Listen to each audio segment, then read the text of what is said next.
They say when there's no more room in PowerShell, credentials will walk the earth. Coming this Halloween, Pwn of the Living Dead, in sneak previews now. Which means this week we chat with Sam Placette from ThreadX about the developer's perspective on API security and what AppSec teams can do to better help DevOps create secure code. In the news segment, Uber's big breach, Rust's security team, Chrome's miraculous pointer, supply chain reality, AppSec careers, and more. Get to them all and stay tuned for Application Security Weekly. This is Security Weekly, for security professionals, by security professionals. It's the show to learn the latest tools, techniques, and processes necessary to understand DevOps, application security, and cloud security. Your trusted source for the latest application security news. It's time for Application Security Weekly. Your organization is building and updating business-critical web applications faster than ever. And with so much pressure to move fast, you may find yourself making trade-offs between innovation and security. Now you can build fast without sacrificing security with Invicti, the application security platform that helps your dev, sec, and ops teams work together to secure every website, web app, and API. With unparalleled accuracy, coverage, and automation, Invicti scales like no other AppSec solution. Discover why many of the world's largest organizations innovate securely with Invicti. Visit securityweekly.com/Invicti. The shift to remote and hybrid work over the past 2 years has accelerated application development on cloud infrastructure. However, securing these new assets has lagged behind. Qualys Cloud View, the next generation cloud security posture management, delivers an end-to-end multi-cloud security and compliance solution encompassing the entire application lifecycle from build to runtime. CloudView enables enterprises to assess their cloud security and compliance posture, identify risks and gaps, auto-remediate issues, proactively enforce best practices, improve compliance and audits rapidly and efficiently. Identify your most vulnerable cloud assets by visiting securityweekly.com/Qualys. Securing the modern enterprise requires insights into massive amounts of data. NVIDIA Morpheus harnesses the power of AI and GPU computing to help protect networks in a way never before possible, enabling 100% data visibility to provide cybersecurity analysts the tools to identify, capture, and act on threats and anomalies. Sign up for a free 1-hour NVIDIA Deep Learning Institute course. To learn more, visit securityweekly.com/NVIDIA.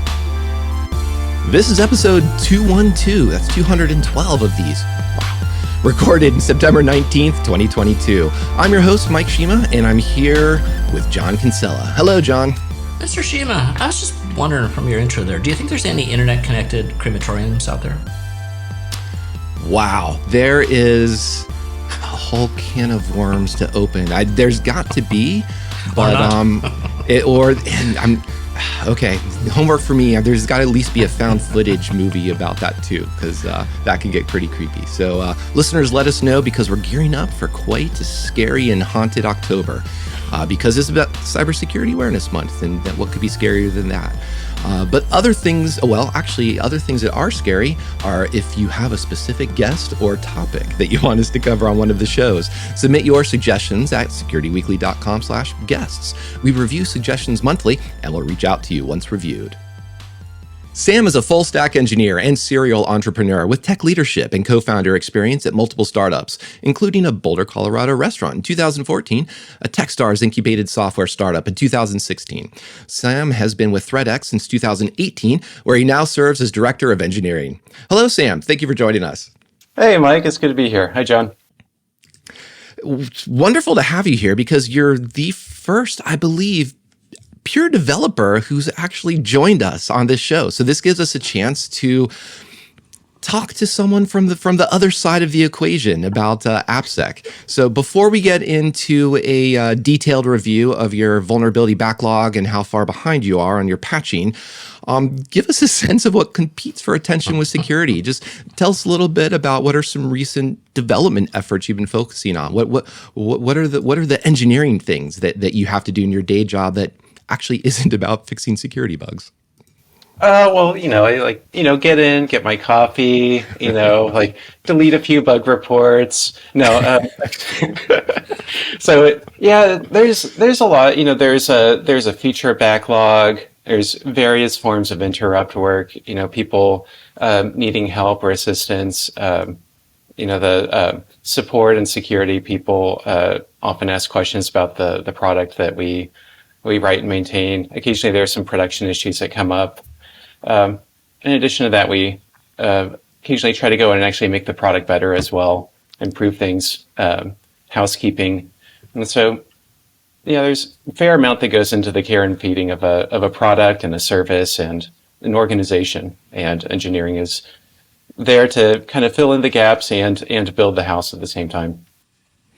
Yeah, and I think, I'm definitely going to have to keep joking and poking about developers versus security teams, possibly from the perspective that security isn't as helpful as they always could be. But and I think one of the myths I'd love to beat down is the idea, or the cliches, that developers are stupid. They don't know what's going on. And you mentioned housekeeping, building the product, improving the product. I'm going to guess there's an aspect there of features, revenue, etc. But working with APIs, for example, building APIs, what are some of the what's some of your thought processes? What are some of the concerns you have that do start to touch on security aspects of building an API?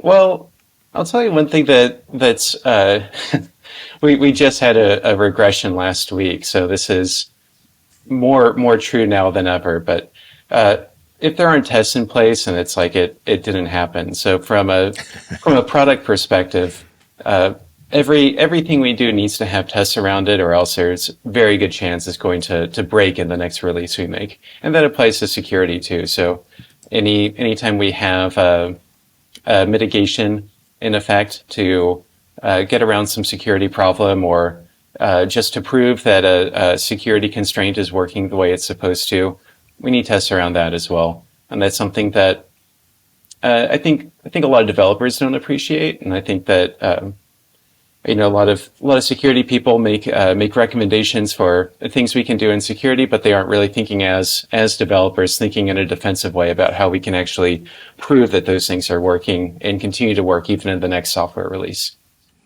So that's interesting. And I think, I'll make the statement that it sounds like, I think fairly, that security and quality are often synonymous, or they're definitely, peers within this family of developing a product. But you're talking about testing. What does make an effective test from your perspective, rather than just, me saying, this vuln was closed, the scanner didn't find the vuln anymore, we can move on? Well, that's a great question, because there's some disagreement in the developer community about this. A lot of developers like unit tests because they can write the unit tests. The unit tests are written at the language of the function or the class or whatever that we're writing. And so it's very neat and tidy. It all fits together in this tidy little package. But from my perspective, tests really need to be written at the application level, at the public contract, at the service level. Otherwise, what they're proving is something that's not really related to what the end user experiences, or what the what your adversary experiences. And so in my opinion, if it's not written at that public contract level, it may give you some information as a developer, but it's not really helpful in terms of quality. When I write a test, I want that to give me information that makes me confident to release something, or confident to stand behind a product and say, yes, this is working the way it needs to. And so I think that tests need to be able to run against a deployed service, and tests need to be able to continuously run against deployed services to say, hey, it's still working the way it needs to. It's still working the way it needs to.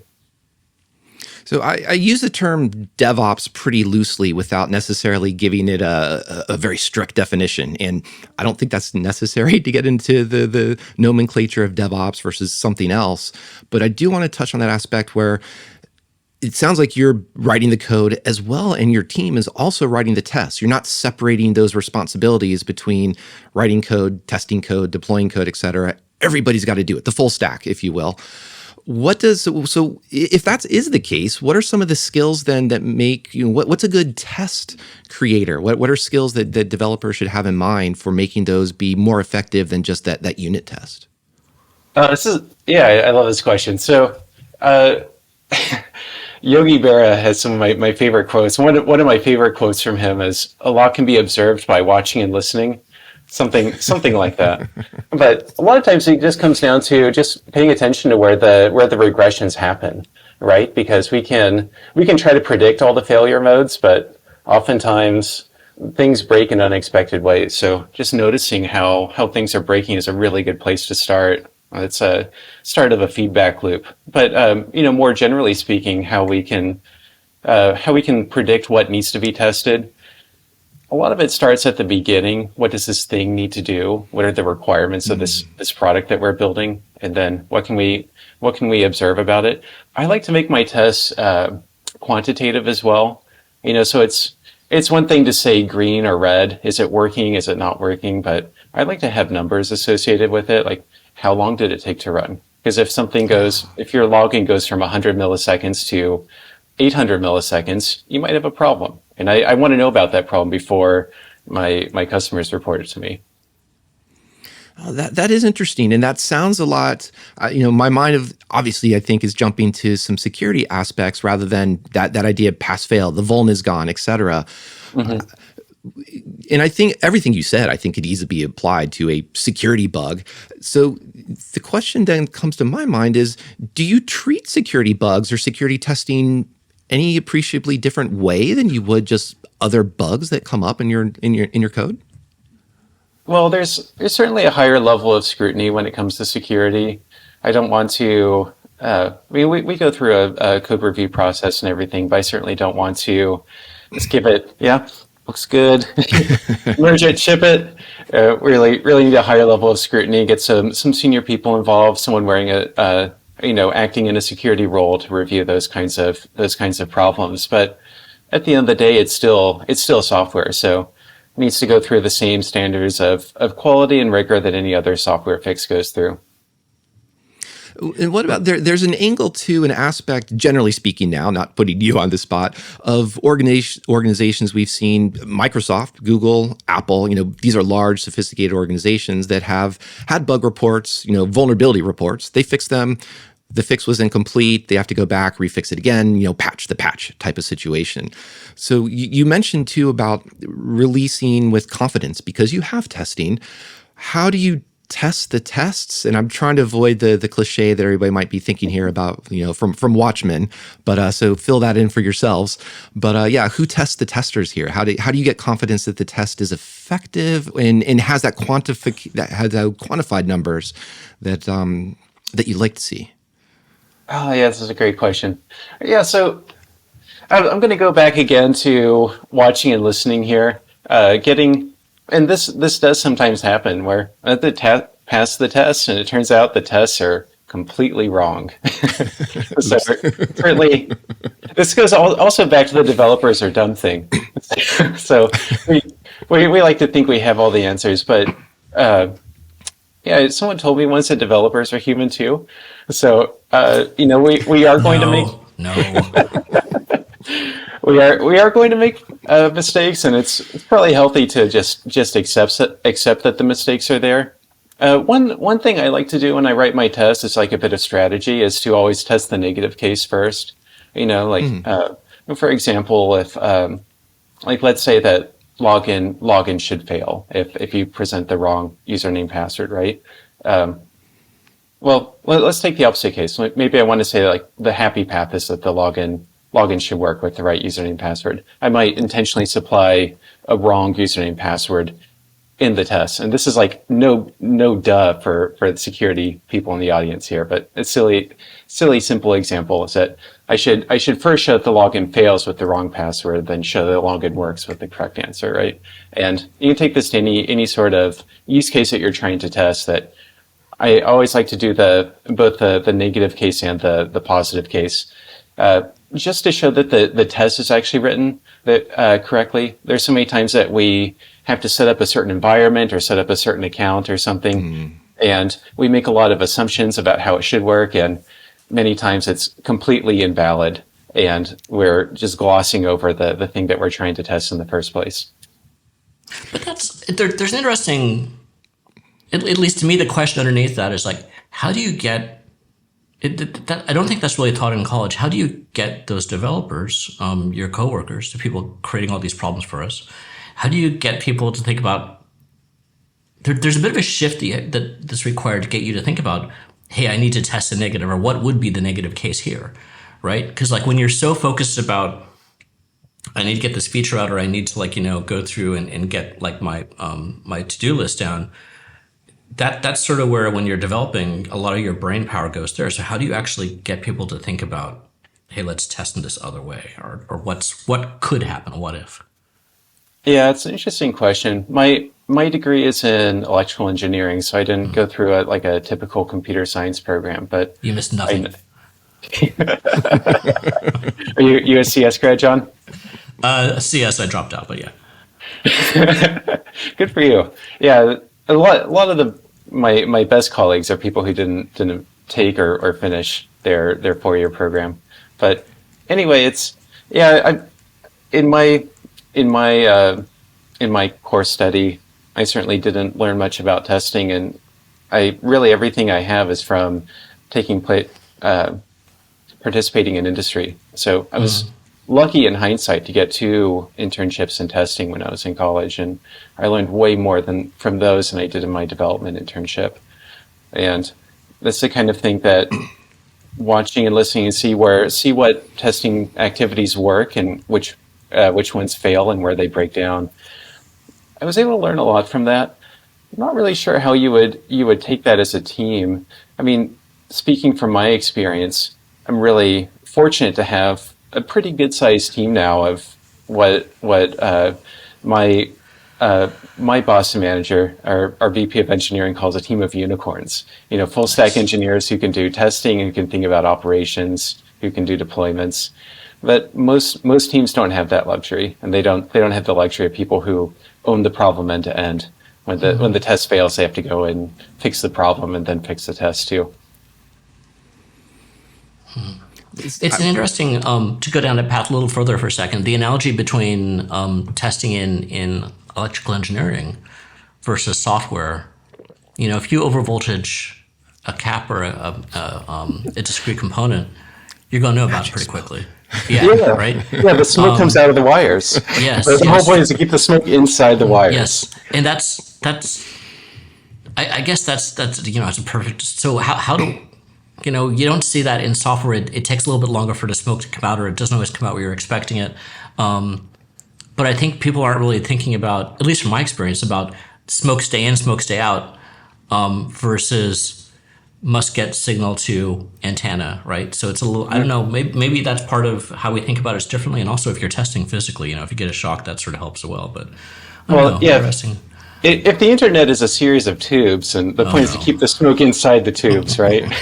But I will say though that as much as I didn't learn much about testing in terms of software, I did have some really influential professors in college, and one of them was a physics professor. And I remember he drew this complicated diagram on the blackboard. I was like, okay, so imagine there's a block of wood, and there's a plane, and it's at an angle, and there's a certain coefficient of friction, and I was like, how would you model this, right? And different people are like throwing out equations, and different students have different ideas of how to model it. And at one point, the professor kind of shrugs. He's like, we should just go to the laboratory and see. And that's, really, really healthy attitude to take. And I think so often in school, we're taught that software is this highly abstract theoretical process. And we kind of lose sight of the fact that at the end of the day, it's deployed somewhere and we can actually observe what it does. And that's the whole point of testing. Cool. That's my background in college was I did a degree in electrical engineering and French. So we'll have a spin-off if we want to talk about 19th century French literature. But speaking of documentation, I want to expand the conversation a little bit to include from testing, documenting code. So I think there is a theme of code. There's a question: how much code should be documented? How much does it help, new hires, junior developers? But in your mind, Sam, what's the relationship between just the code itself? The code is documentation versus testing tells you what should or shouldn't be happening, the positive, negative testing versus here is the actual README with some markdown that says what, I'm going to use air quotes here for everyone, is supposed to be going on within this Magic Smoke software. Mm-hmm. Yeah, this goes back to the developers are bad theme. There's a little maxim among developers that all comments are lies, and think it's there's some truth to that, and so tests are nice in that they're comments that can't lie, right? Or if they do lie, at least you know they're lying. It's like that riddle, like two people and one of them always lies and one of them tells the truth, But with tests, it's you can learn a lot from the tests, and they can be hard to understand. They may not actually do what the tester thinks that they do, but they do reveal something about the system. And so ideally, your testing should follow the documentation to the degree that if the documentation describes how to get value out of the system, then the test should demonstrate that, and they should be somewhat, there's an opportunity there for there to be a little synergy, right? That makes sense. And I'm also curious then too, what is your, maybe the amount of time you spend on that, either you as perhaps, leading a team, senior developers versus junior developers. Are there certain rubrics? Is it fair to even ask that maybe this percentage of time should be on tests, or here's a ratio of code to documentation or code to tests? Is that, even speaking of metrics or quantifying things, is that a healthy way to look at this, or is there a better way to think through this kind of application development? That's an interesting question. I've been trying to lean into a model of thinking in terms of alpha, beta, and GA, like different phases of development. So in alpha phase, oftentimes the work we do is kind of exploratory in nature. Like we don't necessarily know everything that the system is going to be capable of before we build it. And sometimes I want to be open to things going together a little smoother than we predicted, or open to finding features that are going to be delightful that we may not have thought would kind of pan out that way. And so for that first phase of development, I want to break things. I want to get things to not work out the way I wanted. I want to try something, and I want failure to be acceptable. And then in the next phase of development, once we've figured out, okay, this is what it's capable of, these are the rough spots I want to smooth out, then I can start to actually stabilize it. And then in that phase where I'm actually stabilizing things is a good opportunity to document not just the happy path, but also document the troubleshooting steps, how things can go wrong, and to start to build out some tests around these are the critical points, these are the failure modes. Start to develop monitoring scripts and checks that we can run it in production as well, to point out when something happens that needs some intervention, or at least some attention. A lot of what you've been describing, when something happens, something needs attention, or what should this do? To my mind, you're using the language of threat modeling. You just haven't said threat modeling, for example, or, mentioned that is a security practice. So I'm curious now, how much threat modeling do you explicitly do? Do you even just call it, here's our security threat modeling, or AppSec team, come on over, let's have an hour to talk about this and then move on to something else? But what does threat modeling, I guess maybe two-part question, mean for you? And how does that work out in practice in a way that helps you, or that it feels valuable to you? So there's different levels of rigor that we'll go through. Certainly when we're setting up a new service, the kinds of questions we think through are, where is this deployed? Who's going to have access to this? If it's something completely new, then we'll need to think through what is the authorization model, for example, and that has a really high level of rigor, obviously. If it's something that's extending an existing service, then it's really just more about, like, what's our incremental risk that we're adding here? Are we adding any additional exposure? Are we adding anything that could be exploited? Are we adding any sensitive data, for example? Like what's the incremental change that we're making? So kind of like at a rule of thumb there is I like to think in those terms, like how is it changing the status quo? Is a good way to start thinking about it. We're setting up a new service. I like to get our CISO involved and get his thoughts on things. Authorization and cryptography especially are fun problems to think through, but not problems I want to think through in isolation. So I like to get Yes. a bigger group involved with that and get some feedback.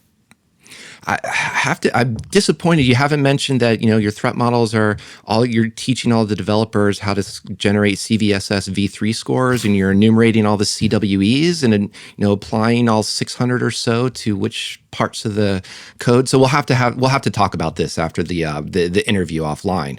But since you haven't done that, what are the ways that you do talk about security with the developers? You mentioned risk, and the reason I'm asking this to help our audience as well. What are the ways that an AppSec team could come and have a constructive conversation that uses the language of developers, or just uses language of, this could go wrong, here's some testing, this helps me as a developer to understand what that risk is, what that authorization problem might be, or reducing that attack surface? Well, certainly explaining things in terms of the net liability or end effect of any potential vulnerability, and certainly help us put into context. As people working in a development role have to balance potential unavailability, a real world impact to users and paying customers, and so understanding if this is something that could put us at more risk if there is a 0-day versus, hey, anyone can get shell on your production system. Those are two different ends of the spectrum. And for someone in my role, it's helpful to help me prioritize and understand where I need to focus my effort. If I can understand the cost, the potential cost at a more precise level. Yeah. So, other than just forbidding teenagers from having access to your systems, what are some security metrics that might be that you might find useful? And there's a lot of stuff that come to mind. We've talked about a bunch of metrics in the past, security focused. But without leading the witness, I'm curious: are there metrics, something from the security team that either has been helpful, or maybe opposite at the end of the spectrum? Just what's been a distraction? What hasn't been helpful for you in terms of making decisions or aiding you in your day job?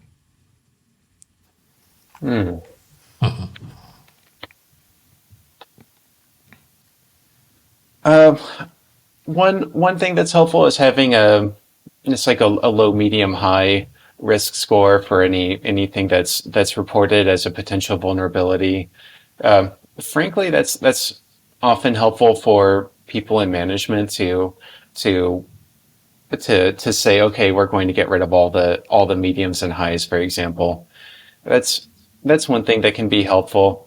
Another thing that can be helpful is just to describe things as precise and technical language as possible. So, for example, describing the API URL as opposed to describing the more abstract picture of this application has a vulnerability in this certain way. If you can describe it in terms of, this is the command I use to demonstrate this, or this is the specific URL where this happened, or I use the specific user account. Anything to make it more real for us, because we're this goes back to the theme, right? Oftentimes, if we can't reproduce something, engineers get a lot of bug reports, and it's easy to mark something as cannot repro, right? So the more defensive, and honestly, if you can describe it in the form of a test, that'd be even better. I don't expect anyone to write tests for us, but if you can create a repro case that's easy and obvious, it'll greatly increase your chances of getting through to a development team that's otherwise under the gun and facing a lot of different priorities. Yeah, making your job easier, it sounds like. So that's a pretty clear message. There's a tip jar at the development station that might help. That sounds a bit like a startup idea. If you could have some sort of machine learning based thing that it can read someone's problem statement and turn it into a use case for you, so then you just have to code against. Turns into a unit test for you, so you just have to code against it. There you go. Yeah, there's some interesting stuff there with like behavior-driven testing, behavioral testing. It, the whole idea is to kind of span the gulf between product management and engineers. So product managers write tests. I've tried that before, and I found that product managers I worked with weren't that excited about writing tests. I can imagine. Maybe something that might be more exciting. I might be reaching with this, but one of the themes you were talking about is that observability, what's going on, having that feedback loop from production. And I think that ties into the reproduction, how to reproduce a bug, meaning do you have a sufficient details that you can say, here is the link, here was the user, here was the state machine that was set up before strange bug happened. I'm curious, as you're doing, adding this observability just for your own engineering team, your own engineering work, what ways has that visibility either helped you find or address security issues, or has that, increased observability? Has your AppSec team even come back to you and say, hey, can you help us out a bit more? We didn't know, we weren't able to see this, but you've got some logs over here. And we just want to tweak this, maybe, add this one field to give us some more security richness to it. Does that happen with you? Or how does good observability look in prod for you?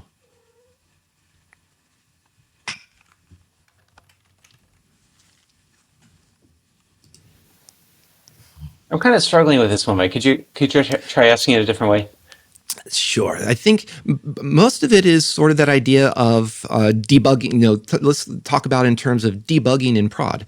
So, everyone might have shell access to a prod system, but having shell access to prod systems is a little bit, it doesn't give the security team warm fuzzies. It's not necessarily a great admin practices.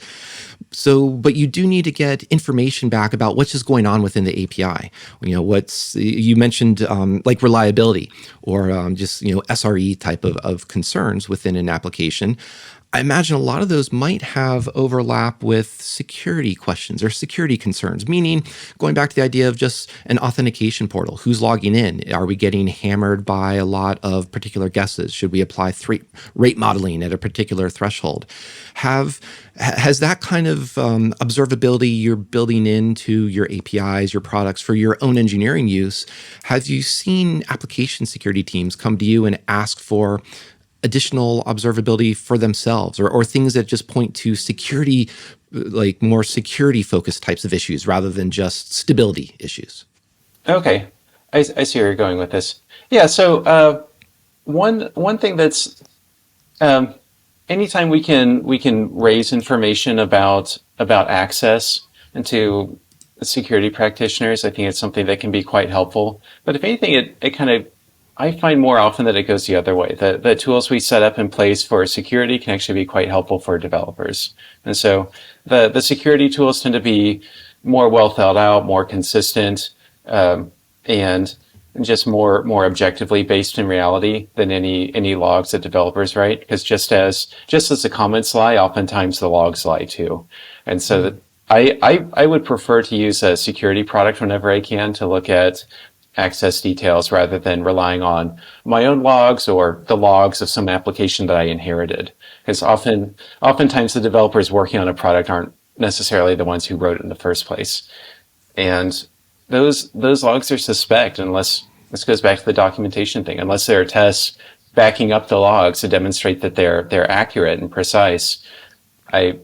I don't know. I wouldn't know if I would necessarily trust them in a security context the way I would trust some standalone product that's there to provide visibility on who's using the system and how. That's really interesting. And think about, is there a single person on this planet that does unit tests on logs? I don't think so. I doubt it. Yeah, it's yeah.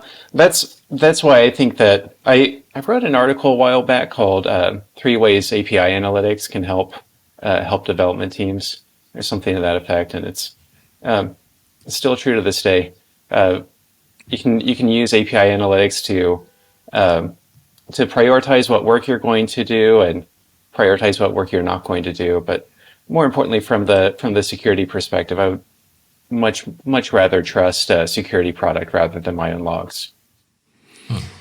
Yeah, I can I can guess some aspects of that is there's the difference between we have logs versus we have the information in the logs that we needed. It's something as simple of we have timestamps or we have a request ID. So especially if you have a bunch of distributed APIs, microservices, if you can't track where that browser request landed on the front end all the way back to whatever request hit on some data store at the back end, you're not going to be able to recreate what actually happened.